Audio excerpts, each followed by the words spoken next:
నా తెలుగు కుటుంబం 6 శాసనాలు. ఇది భవిష్యత్తుకు గేమ్ చేంజర్. ప్రతి ఒక్క నాయకుడు కార్యకర్త దీన్ని అర్థం చేసుకోవాలి, ప్రజల్లోకి తీసుకెళ్ళాలి, ప్రజల్లో చైతన్యం తేవాలి. అదే సందర్భంలో ఈరోజు మనం ప్రవేశపెట్టే ఈ నా కుటుంబం 6 శాసనాలు తెలుగువారి చరిత్ర తిరగరాయబోతున్నాయి. ఈ విషయం మీరందరూ గుర్తుపెట్టుకోవాల్సిందిగా నేను మిమ్మల్ని కోరుతున్నాం. సమాజమే దేవాలయం, ప్రజలే దేవుళ్ళు. అనునిత్యం మన ఆలోచన విధానంలో మన నాయకుడి స్ఫూర్తే మనకు గుర్తొస్తుంది. ఈ మూల సిద్ధాంతాన్ని స్ఫూర్తితో మార్చుకుని కాలానికి అనుగుణంగా పార్టీలో పాలనా విధానాల్లో నూతనత్వం కోసం 6 శాసనాల్ని మహానాడులో మనం చర్చించుకున్నాం. పాత తరం విలువలు, ఇక్కడంతా సీనియర్ నాయకులు అందరూ ఉన్నారు, వాళ్ళ అనుభవాలు, వాళ్ళ విలువలు. కొత్త తరం ఆలోచనలు, ఆస్పిరేషన్, వాళ్ళ అవసరాలు, వాళ్ళ ఆలోచనలు, ఈ రెండు కలిపి నా తెలుగు కుటుంబం పేరుతో 6 శాసనాల్ని ప్రతిపాదించాం. ఈ శాసనాల ద్వారా తెలుగు జాతిని ప్రపంచంలోనే 2047కి నెంబర్ 1 జాతిగా చేయాలనే ఏకైక సంకల్పంతో మనం ముందుకు పోతున్నాం. నాలెడ్జ్, టెక్నాలజీ, ఎంటర్‌ప్రెన్యూర్‌షిప్ కలిగిన యువత ప్రపంచంలో నా తెలుగు కుటుంబాన్ని నెంబర్ 1 చేస్తారు. ఇది నా విశ్వాసం, ఇది జీవితంలో గుర్తుపెట్టుకోండి. ఇది CBN కోట్ అని చెప్పి కూడా నేను మీ అందరికి విజ్ఞప్తి చేస్తున్నా. ఇందులో భాగంగా మీరు చూస్తే రాబోయే 40 సంవత్సరాలకి ఒక రోడ్ మ్యాప్ని రూపకల్పన చేసుకున్నాం. అదే సమయంలో నూతన నాయకత్వాన్ని కూడా తీసుకొస్తున్నాం ఎప్పటికప్పుడు. ఇంకో పక్క 6 శాసనాలు చేసుకుంటున్నాం. ఈ 3 కలిపి ముందుకు తీసుకుపోవాల్సిన బాధ్యత మనందరిది. ఎప్పుడు కూడా నాకు తెలుగు జాతి నెంబర్ 1. నా జీవితంలో తెలుగు జాతి కోసం మళ్ళీ అంటూ ఒక జన్మ ఉంటే తెలుగు గడ్డపైనే పుడతానని మరొక్కసారి మీ అందరికీ విజ్ఞప్తి చేస్తున్నా. అదే మాదిరిగా ఈరోజు నా ఆలోచన, ఇది నెరవేర్చేది పార్టీ కార్యకర్త. అందుకే కార్యకర్తే అధినేత. మీరే నా హైకమాండ్ కూడా, మీరే సుప్రీం కూడా. ఇది పార్టీ సిద్ధాంతం అని మరొకసారి విజ్ఞప్తి చేస్తున్నాను. వేదిక పైన ఉండే నాయకులు కానీ మీరు కానీ అందరం గుర్తుపెట్టుకోవాల్సింది, పార్టీకి సాధారణ కార్యకర్త ఎప్పటికీ శాశ్వతంగా సుప్రీంగా ఉంటాడని చెప్పి కూడా నేను మీకు తెలియజేస్తున్నా. మామూలు విషయం కాదు. 45 రోజుల్లో 1 కోటి మెంబర్షిప్ చేయించిన, 1 కోటి పైన మెంబర్షిప్ చేయించిన ఏకైక పార్టీ తెలుగుదేశం పార్టీ. ఇంకొక పక్క తొలిసారి అసెంబ్లీకి 65 మందికి యంగ్స్టర్స్కి సీట్లు ఇచ్చాం. ఇది ఒక చరిత్ర. ఏ రాజకీయ పార్టీ కూడా ఇంత సాహసం చేయలేదు. అలాంటి నిర్ణయం చేశాం. 61 మంది గెలిచారు. నూతన నాయకత్వాన్ని తీసుకొచ్చాం. ఎమ్మెల్యేలుగా, ఎంపీలుగా, మంత్రులుగా ఫస్ట్ టైం అయిన వాళ్ళ మంత్రులు చేసిన ఘనత కూడా తెలుగుదేశం పార్టీది. ఈరోజు లోకేష్ గారిని మీరు చూశారు. 6 శాసనాలు ప్రవేశపెట్టాడు. నేను మనస్ఫూర్తిగా అభినందిస్తున్నా. మామూలుగా పోయే ఈ మహానాడిని ఒక నూతనమైన దిశలో తీసుకెళ్లాలని 6 శాసనాలు ప్రవేశపెట్టాడు. అలాంటి లోకేష్ కూడా మీరు చూస్తే బాగా చదువుకున్నాడు. చదువుకొని వచ్చి ఆయనకుండే నాలెడ్జ్ని ఇక్కడ ఉపయోగిస్తూ, టెక్నాలజీ కానీ నాలెడ్జ్ని ఉపయోగిస్తూ ఒక నూతనమైన విధానానికి శ్రీకారం చుట్టాడు. ఇంకో పక్కన రామ్మోహన్ నాయుడు చూస్తున్నారు మీరు. నా మిత్రుడు ఎర్రమనాయుడు గారి కుమారుడు. కానీ ఈరోజు అతి చిన్న వయసులో కేంద్రంలో మంత్రిగా ఉండే వ్యక్తి రామ్మోహన్ నాయుడు అని చెప్పి నేను మీకు తెలియజేస్తున్నా. అదే మరి ఏ పార్టీ కూడా చెయ్యలేదు. ఒక సాధారణమైన కార్యకర్త కొడుకు వెంకట్రాజు, ఆయన్ని ఎమ్మెల్యేగా చేశాం. ఒక సాధారణమైన కార్యకర్త అప్పలనాయుడు ఒక ఎంపీగా చేశాం. మొన్నటి వరకు మీ దగ్గర కూర్చున్న వాళ్ళు ఇప్పుడు ఎమ్మెల్యేలుగా వేదిక మీదకి వచ్చారు. ఇది ఒక చరిత్ర. అంటే ఈరోజు మనం ఇక్కడికి వచ్చామంటే మనందరి మీద బాధ్యత పెరిగిందని చెప్పి కూడా నేను మీకు తెలియజేస్తున్నా. తెలుగుదేశం పార్టీ కొత్త తరహా అడ్మినిస్ట్రేషన్ కూడా శ్రీకారం చుట్టాం. ఒకప్పుడు పార్టీ గ్రామ శాఖ, మండల శాఖ, జిల్లా శాఖ, రాష్ట్ర శాఖ ఉంటే కొత్తగా ఎన్నికల్లో ప్రాధాన్యత ఇవ్వడానికి, బాధ్యత ఇవ్వడానికి క్లస్టర్, యూనిట్, బూత్, కేఎస్ఎస్ తీసుకొచ్చాం. ఎప్పటికప్పుడు ప్రజాభిప్రాయాన్ని తీసుకుంటున్నాం. ప్రజాభిప్రాయాన్ని తీసుకొని కార్యకర్తలు, ప్రజలు ఎవరిని మెచ్చితే వారికి పదవులు అప్పచెప్తున్నాం. ఇలాంటి కార్యక్రమాలతో మనం ముందుకు పోతున్నాం. నేను ఈ మహానాడులో మీ అందరికీ విజ్ఞప్తి చేస్తున్నా. 43 సంవత్సరాలుగా తెలుగుదేశం పార్టీ జెండా రెపరెపలాడుతూ ఉందంటే దానికి కారణం త్యాగాలు చేసిన మీరేనని చెప్పి మరొక్కసారి విజ్ఞప్తి చేస్తున్నాను. అందుకే 2025 మహానాడు, కడప మహానాడు కార్యకర్తనే అధినేతగా సుప్రీంగా గౌరవించి భవిష్యత్తులో మీ యొక్క సంక్షేమం, సాధికారత కోసం పనిచేస్తామని చెప్పి కూడా నేను మీకు తెలియజేస్తున్నా. అయితే ఇదే సమయంలో నేను ఒకటే మిమ్మల్ని అందరినీ కోరుతున్నా. పార్టీ మీకు అండగా ఉంటాం. ప్రజలకు మీరు దగ్గరగా ఉండాలి. ఏ నాయకుడైతే ప్రజల్లో అనునిత్యం అనుసంధానం చేసుకొని పనిచేసి ఎప్పుడు ఎన్నికలు పెట్టినా తెలుగుదేశం పార్టీనే గెలవాలి, అన్ని ప్రాంతాల్లో గెలవాలి. ఈరోజు రాష్ట్రం అంతా కార్యక్రమాలు చేస్తున్నాం. అలాంటప్పుడు కొన్ని నియోజకవర్గాలు గెలిచి కొన్ని ప్రాంతాల్లో మెజారిటీ ఓట్లు వస్తున్నాయంటే దానికి కారణం అక్కడుండే నాయకత్వం కూడా అని చెప్పి నేను మీకు తెలియజేస్తున్నా. మనం రాజకీయాల్లో ఉన్నాం, రాష్ట్రాన్ని మార్చాలనుకుంటున్నాం. అలాంటి సందర్భంలో మీరు కూడా ఆలోచించాల్సింది, ప్రజలకు మెచ్చే రాజకీయ పాలన మీ ప్రాంతాల్లో మీరు అందించవలసిన అవసరం ఉంది.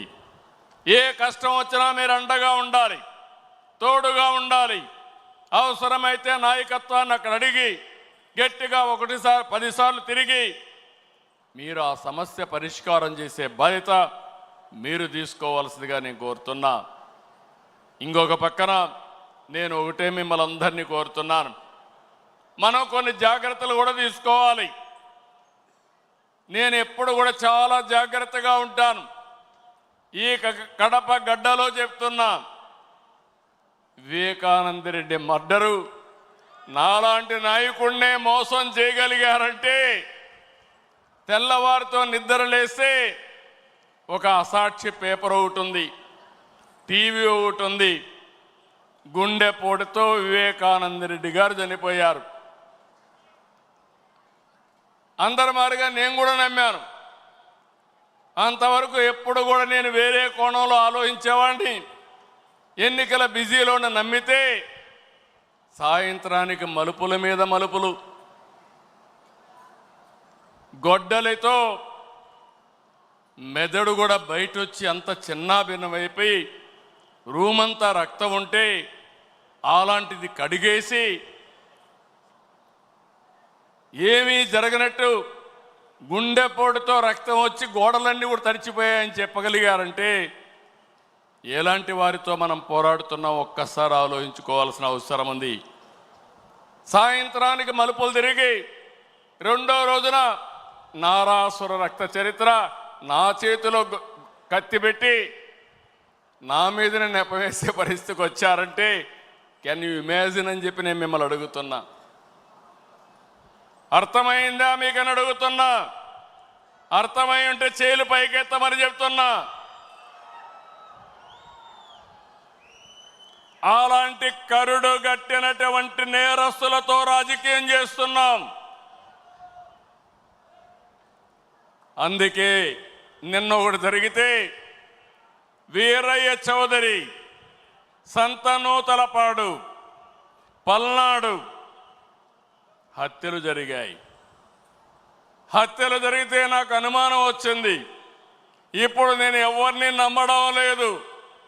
ప్రతి ఒక్క విషయాన్ని కూడా సందేహం పెట్టుకొని మనసులో వేరే విధంగా నేను ఆలోచించి ఎవరు చేశారని ఆలోచించే పరిస్థితికి వచ్చాను. చేస్తే కొంతమంది మన దగ్గరుండి వాళ్లకు కోవర్ట్లుగా పనిచేస్తూ వాళ్ళ ప్రోత్సాహంతో ఇష్టానుసారం హత్యా రాజకీయాలు చేస్తున్నారు. మన చేతితో మన వేలుతో మన కన్ను పొడుచుకొని తద్వారా రెండు పనులు, ఇది తెలుగుదేశం పార్టీ వాళ్ళు వీళ్ళనే చంపుకుంటున్నారు అని చెడ్డ పేరు తేవడం, వాళ్ళ టార్గెట్ని సులభంగా ఎలిమినేట్ చేయడం, ఇది నేరస్తులు చేసే కనికట్టు మాయ. అందుకే చెప్తున్నా, ఎవరైనా సరే మన కార్యకర్తలు కూడా ఇలాంటి తప్పుడు పనులు చేస్తే ఏ కార్యకర్తను కూడా నేను ఉపేక్షించనని మరొక్కసారి మీ అందరికీ విజ్ఞప్తి చేస్తున్నా. మీకందరికీ ఆమోదయోగ్యమైతే గట్టిగా చప్పట్లు కొట్టి మీరు కూడా ఆమోదించండి.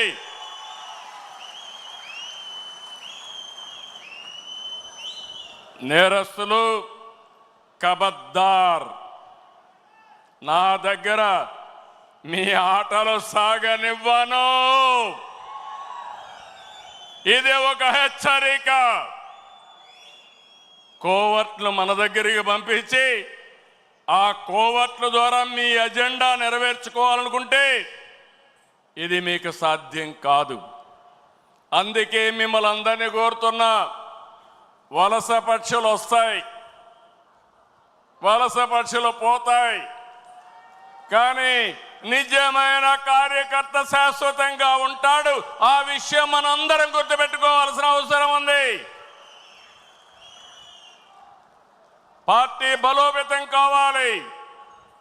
అదే సమయంలో కోవర్ట్ల పట్ల జాగ్రత్తగా ఉండవలసిన బాధ్యత మనందరిపైన ఉంది. ఇది నేను కార్యకర్తలందరికీ విజ్ఞప్తి చేస్తున్నా. ఈరోజు ఎక్కడికక్కడ మనం అందరం కూడా ఆలోచించుకుని రాబోయే రోజుల్లో ఇంకా పగడ్బందీగా కార్యక్రమాలు చేపడతామని మీకు తెలియజేస్తూ, అదే సమయంలో ఎన్టీఆర్ మెమోరియల్ ట్రస్ట్ ద్వారా న్యూట్రిఫుల్ యాప్ పెట్టాం, బ్లడ్ డొనేషన్ క్యాంపులు పెట్టాం. ఇవి కూడా మీరు సద్వినియోగం చేసుకోండి. అదే మాదిరిగా ఈరోజు 5 లక్షల రూపాయలు ఇన్సూరెన్స్ ఇస్తున్నాం. ఇంకో పక్కన ఆరోగ్య విషయంలో కానీ, విద్య పిల్లల చదువు విషయంలో కానీ జాగ్రత్తలు తీసుకుంటున్నాం. ఈ రెండే కాకుండా ఆర్థికంగా కూడా మన కార్యకర్తల్ని పైకి తేవడానికి ఎలాంటి కార్యక్రమాలు చేయాలనో అది కూడా ఆలోచిస్తున్నాం. 1 ఫ్యామిలీ 1 ఆంటర్‌ప్రెన్యూర్, అందులో మన వాళ్ళను కూడా ప్రాధాన్యత ఇవ్వడానికి ఆలోచిస్తున్నాం అని చెప్పి కూడా నేను మీకు తెలియజేస్తున్నా. అయితే ఈరోజు మీరందరూ కూడా ఈ విషయంలో కూడా కూటమి అంతా కూడా ఐక్యంగా ఉండాలి. 2029లో 2024 కంటే పెద్ద మెజారిటీతో గెలిపిస్తామని హర్షాన్ని ఆమోదాన్ని తెలియజేయాల్సిన బాధ్యత మీ అందరిపైన ఉంది. అదే సమయంలో పేదల సేవలో సోషల్ రీఇంజనీరింగ్. ఈరోజు ఈ రాష్ట్రంలో సంక్షేమ కార్యక్రమాలకు ఆద్యుడు మన నాయకుడు ఎన్టీ రామారావు గారు. ఆ తర్వాత సంక్షేమ కార్యక్రమాల్ని ముందుకు తీసుకుపోయిన పార్టీ తెలుగుదేశం పార్టీ. ఇంకో పక్క మీరు చూస్తే వెనుకబడిన వర్గాలు ఎప్పుడు కూడా తెలుగుదేశం పార్టీకి కంచు కోట, వెన్నెముక. ఏ సందర్భంలో కూడా ఏ వ్యక్తి కూడా వెనుకబడిన వర్గాలను మర్చిపోవడానికి వీలు లేదు. అందుకే మొన్న ఎలక్షన్లో ఒక పని చేశాం, సోషల్ రీఇంజనీరింగ్ చేశాం. అన్ని కులాలకు సముచితమైన స్థానం ఇవ్వాలని, వెనుకబడిన వర్గాలకు పెద్దపీట వేయాలని మనం ముందుకు పోయాం. దీని ఫలితాలు కూడా బ్రహ్మాండంగా వచ్చాయి.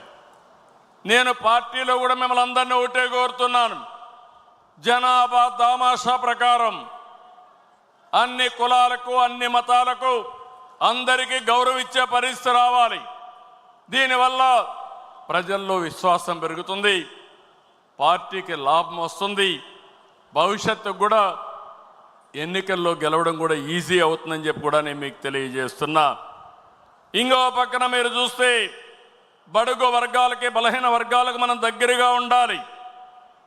ఈరోజు మీరు చూస్తున్నారు సమాజంలో కొన్ని దురాచారాలు ఉంటే 2 గ్లాసుల సిద్ధాంతం ఉండేది. జస్టిస్ పున్నయ్య గారి కమిషన్ వేశాను, ఆయన ఇచ్చిన రికమెండేషన్లు అమలు చేశాం. ఈరోజు అంబేద్కర్ గారి స్ఫూర్తిని పూర్తిగా అమలు జరిపిన వ్యక్తి ఎన్టీ రామారావు గారు అయితే దాన్ని లాజికల్గా తీసుకుపోయిన పార్టీ తెలుగుదేశం పార్టీ. ఈరోజు మనం గుర్తుపెట్టుకోవాల్సింది, ఫస్ట్ టైం బాలయోగిని లోకసభ స్పీకర్గా చేశాం, ప్రతిభా భారతిని అసెంబ్లీ స్పీకర్గా చేశాం, ఎర్రం నాయుడు, యనమల, కళ, కేఈ, అయ్యన్న పాత్రుడు, కాలవ, నక్క ఆనందబాబు వంటి బలహీన వర్గాలకు సంబంధించిన నేతల్ని పార్టీ ఈరోజు ఎంతో గౌరవించి ముందుకు పోయాం. వారి సేవలు కూడా పార్టీకి ఎంతో చేశారు, ప్రజలకు సేవలు చేశారు. వాళ్ళని ఎప్పుడూ మర్చిపోలేమని చెప్పి కూడా నేను మీకు తెలియజేస్తున్నా. సామాజిక న్యాయం చాలామంది మాట్లాడారు, చేసి చూపించిన పార్టీ తెలుగుదేశం పార్టీ. ఒక్క వెనుకబడిన వర్గాలే కాదు, ఎస్సీలు ఉన్నారు.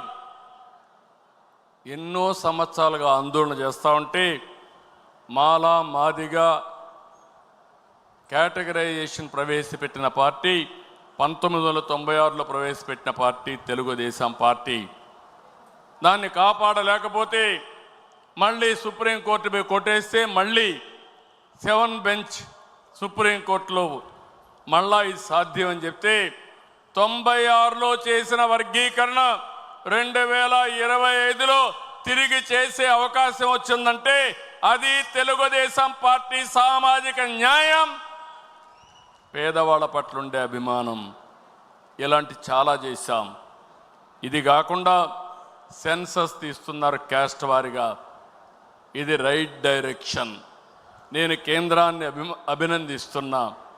ఒకసారి సెన్సస్ వస్తే ఏ కులానికి సంబంధించిన వ్యక్తులు ఎంతమంది ఉన్నారో తెలిస్తే దాన్ని ఆధారంగా చేసుకుని వాళ్ళ ఆర్థిక పరిస్థితులు కూడా అధ్యయనం చేసుకుని వాళ్లకు ప్రత్యేకమైన పబ్లిక్ పాలసీలు ఇవ్వగలుగుతాం.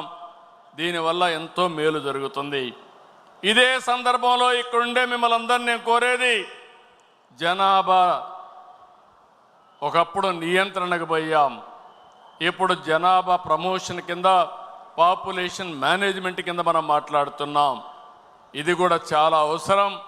లేకుంటే భావితరాల్లో భవిష్యత్తులో యంగ్స్టర్స్ తగ్గిపోయే ప్రమాదం వస్తుంది, చాలా సమస్యలు వస్తాయి. నేను ఒకటే, ఇవన్నీ కాకుండా ఒక ప్రభుత్వం, రాష్ట్ర ప్రభుత్వం, కేంద్ర ప్రభుత్వం ఇచ్చే సంక్షేమ కార్యక్రమాలే కాకుండా అదనంగా P4 తీసుకొచ్చాం. ఇది పేదల పట్ల ఒక వరంగా తయారవుతుంది. ప్రజల్ని ఒక క్యాపిటల్గా పెట్టుకుని ప్రైవేట్ పబ్లిక్ పీపుల్ పార్ట్నర్షిప్తో జీరో పావర్టీ చేయాలని ఆ తర్వాత శాశ్వతంగా పేదరికాన్ని నిర్మూలించాలని మనం ముందుకు పోతున్నాం. ఇది కాకుండా ఇంకొక పక్కన చూస్తే స్త్రీ శక్తి, ఇది గేమ్ చేంజర్. ఆస్తిలో సమాన హక్కు ఇచ్చింది ఎన్టీఆర్. ఆ తర్వాత డాక్రా మహిళల్ని పెట్టింది నేను. 33% ఉద్యోగాల్లో కాలేజ్ సీట్లో రిజర్వేషన్లు పెట్టింది మనం. ఈరోజు నేను ఒకటే హామీ ఇస్తున్నా, ఎవరైనా సరే ఆడబిడ్డల పైన సోషల్ మీడియాలో క్యారెక్టర్ అసాసినేషన్ చేస్తే అదే చివరి రోజు అవుతుంది, గుర్తుపెట్టుకోమని హెచ్చరిస్తున్నా. ఇలాంటి కఠినమైన నిర్ణయాలు తీసుకుంటాం, ఆడబిడ్డలకు న్యాయం చేస్తాం. ఈ సంవత్సరం 1,00,000 మంది డాక్రా సంఘాల్ని పారిశ్రామికవేత్తలు చేయాలనే కార్యక్రమం పెట్టుకున్నాం. 22 మందికి ఎమ్మెల్యే సీట్లు ఇస్తే 20 మంది గెలిచారు. ఈ రేషియోలో చూస్తే ఎంతమంది ఎమ్మెల్యేలుగా మహిళలకు ఇస్తే, ఎంపీలుగా ఇస్తే తప్పకుండా ఎక్కువ గెలిచే అవకాశాలు ఉన్నాయి. దీన్ని కూడా ప్రారంభిస్తామని చెప్పి కూడా నేను మీకు తెలియజేస్తున్నా. అందుకే ఇక్కడే కడపలో మీరు చూస్తే మాధవరెడ్డి ఉంది, ఆమెను అందరూ కూడా తక్కువ అంచనా వేశారు, రిజల్ట్ చూశారు, అదరగొట్టింది.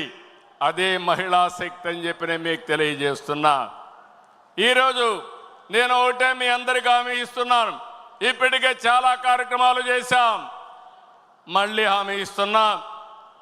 ఈ నెలలోనే లేకుంటే నెక్స్ట్ నెల లోపల తల్లికి వందనం, ఎంతమంది పిల్లలుంటే అంతమందికి 15,000 రూపాయలు ఇచ్చే బాధ్యత మనది అని మరొకసారి విజ్ఞప్తి చేస్తున్నా.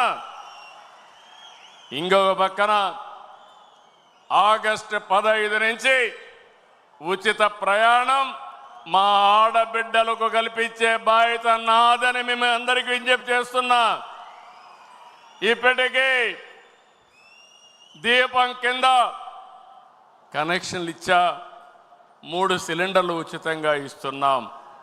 డాక్రా సంఘాలు పెట్టాం, సాధికారతో ముందుకు పోతున్నాం. భవిష్యత్తులో నేను ఇప్పుడు చూస్తున్నాను, మగవారితో సమానంగా మా ఆడబిడ్డలు ఇక్కడ లేరు.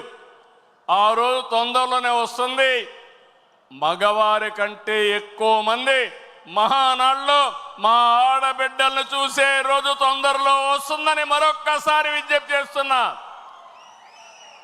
రాజకీయంగా, ఆర్థిక పరంగా, సామాజికంగా నా ఆడబిడ్డలు మగబిడ్డలతో సమానంగా ఉండాలనేది నా సంకల్పం. ఏమో మా ఆడబిడ్డలు మీరు సిద్ధమా అని అడుగుతున్నా. ఏంటయ్యా మీరు కూడా సిద్ధమా సహకరించడానికి అని అడుగుతున్నా. ఆడబిడ్డల్ని ఎక్కడైతే గౌరవిస్తామో అక్కడ భవిష్యత్తు బంగారుగా ఉంటుందని మరొకసారి మీకు తెలియజేస్తున్నా. ఇంకో పక్క అన్నదాతకు అండగా ఉంటాం. 50 రూపాయలకే కరెంట్ ఇచ్చిన పార్టీ తెలుగుదేశం పార్టీ. సాగునీటి ప్రాజెక్టులకు ప్రాధాన్యత ఇచ్చిన పార్టీ తెలుగుదేశం పార్టీ. యాంత్రీకరణ, రుణాలు, సబ్సిడీలు ఇచ్చిన పార్టీ తెలుగుదేశం పార్టీ. పామాయిల్ లాంటి సాగును తీసుకొచ్చిన పార్టీ తెలుగుదేశం పార్టీ. 30 సంవత్సరాల కంటే ముందు రాయలసీమని సస్యశ్యామలం చేయాలని మైక్రో ఇరిగేషన్ తీసుకురావడమే కాకుండా 90% సబ్సిడీతో ఇచ్చిన పార్టీ తెలుగుదేశం పార్టీ. పూర్తిగా ఇరిగేషన్ ప్రాజెక్టులు పూర్తి చేస్తాం. అదే సమయంలో నేను ఒకటే కోరుతున్నాను, ఆహారపు అలవాట్లు మారాయి. దీనివల్ల చాలా వరకు పంటలు కూడా మనం మార్చుకోవాల్సిన అవసరం ఉంది. సాగు పద్ధతులు మారాలి. ఈరోజు మనం ఆలోచించేది ఉత్తరాంధ్రలో ఏజెన్సీ ఏరియాలో అరకు కాఫీ చూస్తే 20 ఏళ్లకు మునుపు ప్రారంభించా. ఈరోజు ప్రపంచం మొత్తం అరకు కాఫీ అంటే టేస్ట్ చేయని వాళ్ళు లేరంటే వరల్డ్ బెస్ట్ బ్రాండ్గా తయారయ్యే పరిస్థితి వచ్చింది. ఇంకో పక్క కోస్టల్ ఆంధ్రాలో అక్వా, రాయలసీమలో హార్టికల్చర్, మిగిలిన ప్రాంతాల్లో వాణిజ్య పంటలు. ప్రజల రైతుల జీవితాలనే మారుస్తాయని చెప్పి కూడా నేను మీకు తెలియజేస్తున్నా.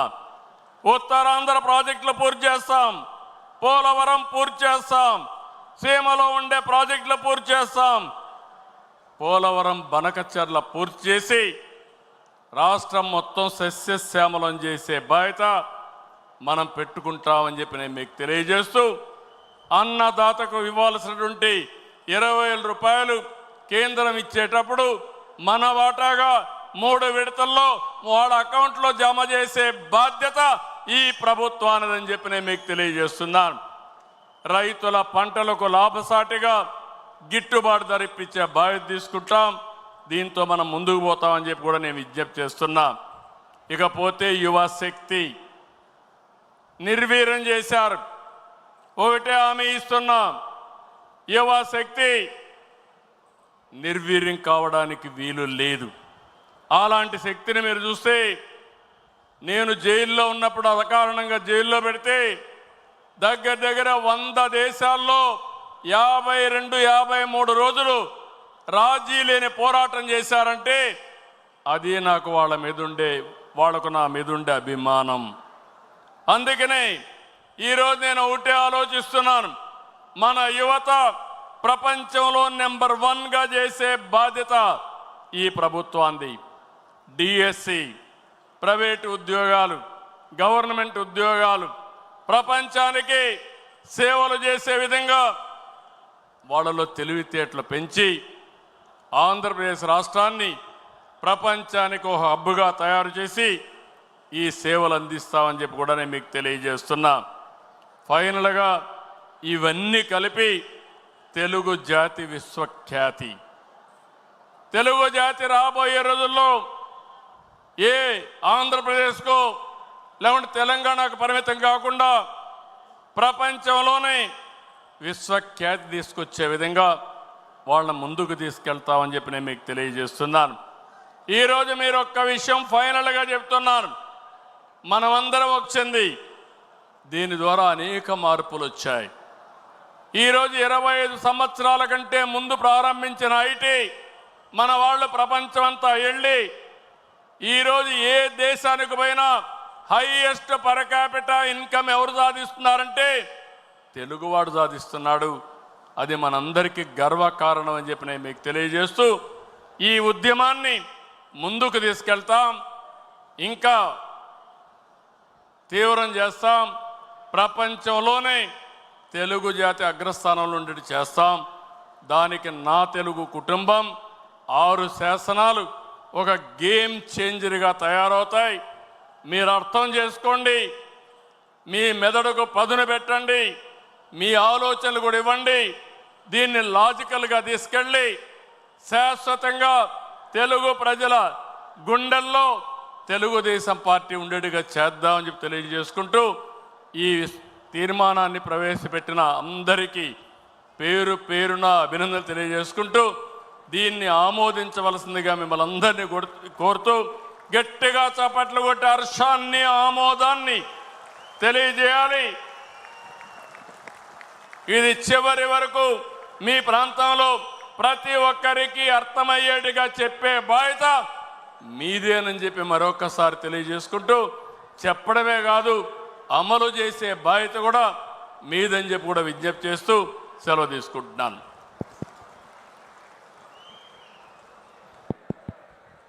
సభా కార్యక్రమంలో తర్వాత